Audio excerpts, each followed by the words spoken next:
chronique du patrimoine.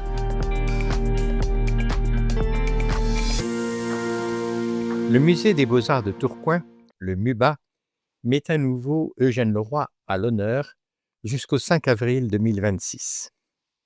Si la réputation internationale de cet artiste emblématique du Nord ne cesse de croître depuis les années 80, Eugène Leroy a pourtant connu des années de désert, tant sa manière de travailler et son style sont atypiques. Heureusement soutenu par quelques grands industriels du Nord, amateurs d'art particulièrement éclairés, Eugène Leroy n'a cessé d'appliquer ses peintures à l'huile en couches épaisses sur des toiles retravaillées jusqu'à la saturation des surfaces. Le résultat surprend, tant il est difficile de discerner, à première vue, quoi que ce soit dans ce mélange informe. Mais voilà que, le regard durant, des figures émergent, un visage apparaît, une histoire prend chair. Leroy poursuit en fait un objectif qui le mobilise entièrement pendant toute sa vie d'artiste.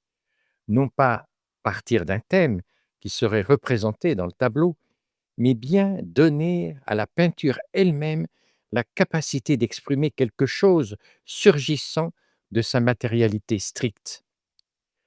Non plus l'intention autoritaire de l'artiste, mais la puissance des gouaches chargées de couleurs grasses appliquées à coups de pinceau véhéments. En couvrant la toile de couleur qui se recouvre indéfiniment, l'artiste perd son sujet, tandis que l'objet même de la peinture se découvre. Des figures, enfouies dans l'épaisseur des matières picturales, s'animent dans un entre-deux épiphanique.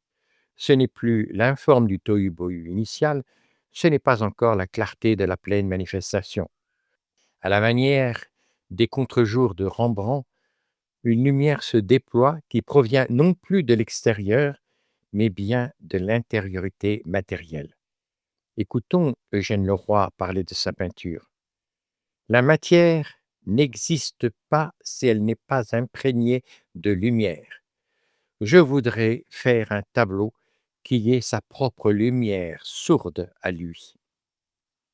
Ainsi, en abolissant la frontière classique entre figuration et non-figuration, Leroy explore le cheminement d'une abstraction qui consiste à tirer de la peinture elle-même un imaginaire, certes toujours enraciné dans les substances du peintre, et pourtant déjà libéré pour notre joie la plus grande.